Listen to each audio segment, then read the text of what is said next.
आपसे सवाल है कि जो आजकल की युवा पीढ़ी है वो बहुत कंफ्यूज्ड स्टेट में रहती है कि हम किस भगवान को बड़ा माने, क्योंकि हमारे हिंदू धर्म में बहुत सारे देवी देवता हैं।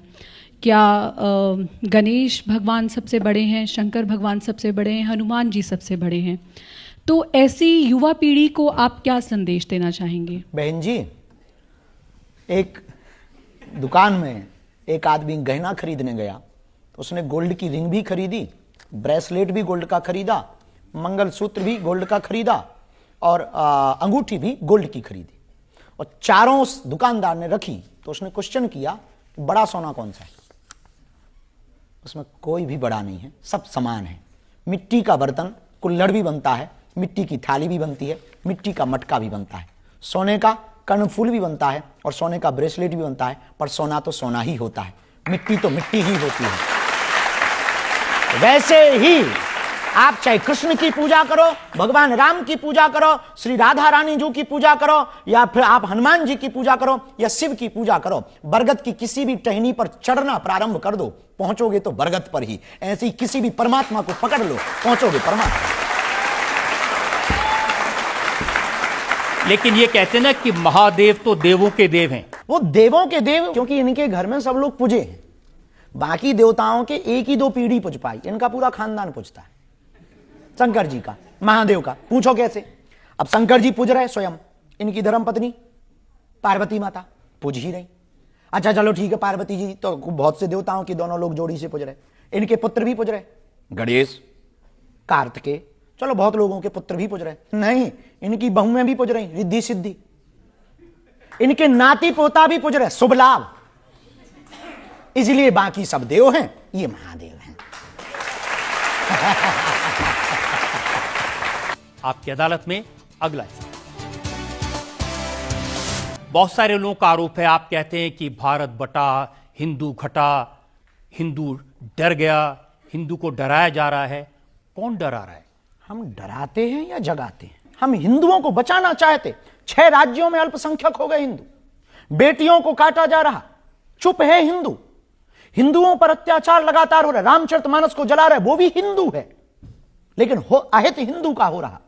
हमें अपने ही देश में, अपने ही राम के राज्य में, अपने ही राष्ट्र में राम की लड़ाई के लिए 500 साल लड़ना पड़ा, और आप कह रहे हैं कि हम हिंदुओं को डरा रहे हैं।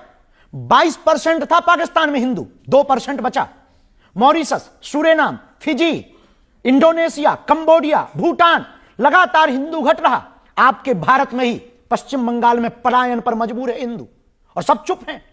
आपके भारत में ही मेघालय, त्रिपुरा, असम, मणिपुर 96 से जल रहा है। 96 से हिंदुओं की हालत बदतर है। और गांव में आप देख लीजिए, हमारे मध्य प्रदेश, छत्तीसगढ़, उत्तर प्रदेश के गांव गांव जहां पर ट्राइबल एरिया है, वहां पर हिंदुओं का धर्मांतरण हो रहा, हिंदू घट रहा है।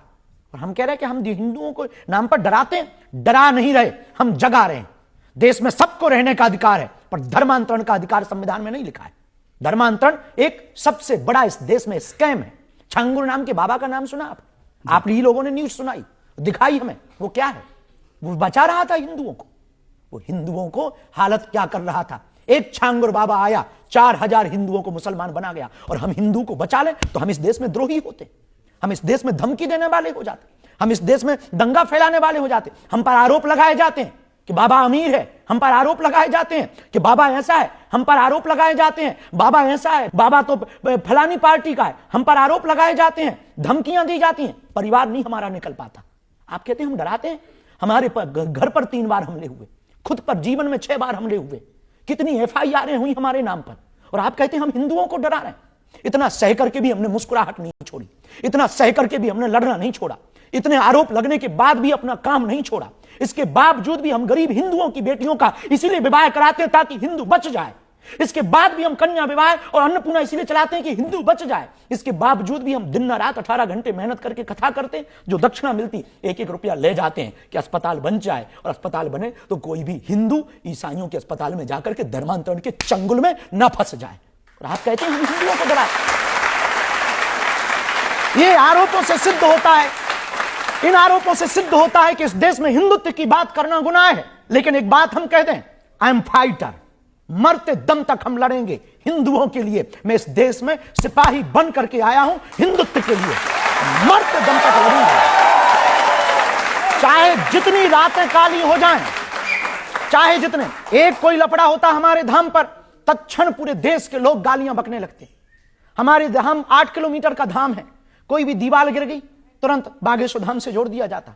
कोई भी धाम पर लफड़ा होता हमसे जोड़ दिया जाता। हमारे धाम के सामने में 2-2 लोग कट्टा लेकर के पकड़े गए। हमने कभी किसी के सामने रोना नहीं रोया।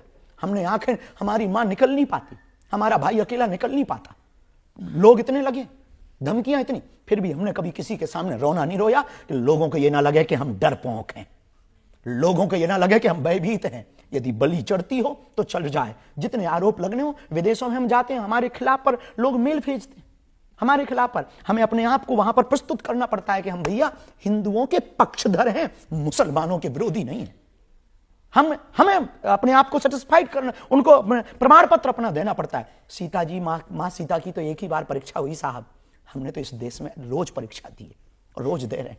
यदि ये गुनाह है तो मैं सिपाही हूं, सिपाही की तरह अंतिम समय तक लड़ूंगा, हिंदुत्व और हिंदुस्तान के लिए लड़ूंगा। जिसको जो लगता है सो लगता रहे, मैं ना बदलूंगा, ना झुकूंगा, ना मुड़ूंगा। क्योंकि लोग अपने हिसाब से जी रहे होंगे। एक बात हम कह दें, हमें इस देश के हिंदुओं पर भरोसा और अपने बजरंग बली पर भरोसा है। इसलिए लोग जब भी हमारे पास आते तो हम उनसे कहते हैं, आ बैठ मेरे पास, मैं तुझे जीना सिखाता हूं, कुछ क्षण तो मेरे साथ गुजार, मैं तुझे दुख दर्द पीना सिखाता हूं। क्योंकि मैं बातों से नहीं, रातों से लड़ा, मैं सह सह करके साधु बना। आ बैठ मेरे पास, मैं तुझे जीना सिखाता हूं, कुछ पल गुजार। आरोप है, कुछ भी लग सकते हैं, तो ये भी एक आरोप है। यदि हमें लगता है हिंदुत्व की बात करना आरोप है, तो ये आरोप हम सहते रहे। ये आरोप शुरू हुए जब आप बिहार में गए और ये कहा कि बिहार में चूंकि चुनाव होने वाले हैं, आप हिंदुओं को जगाने गए ताकि आप बीजेपी को मदद कर सकें। हम तो अभी युगांडा गए थे। कुछ भी ना, हम कुछ भी बोल देते लोग। बस इस देश में यही सबसे बड़ी दिक्कत है, 30 मिनट की फिल्म को 3 सेकंड की रील में ही खत्म कर देते हैं, सबसे बड़ी दिक्कत है। अब युगांडा में तो कोई चुनाव नहीं था भैया, है? हम अभी महाराष्ट्र जा रहे हैं, अब वहां तो चुनाव हो गए।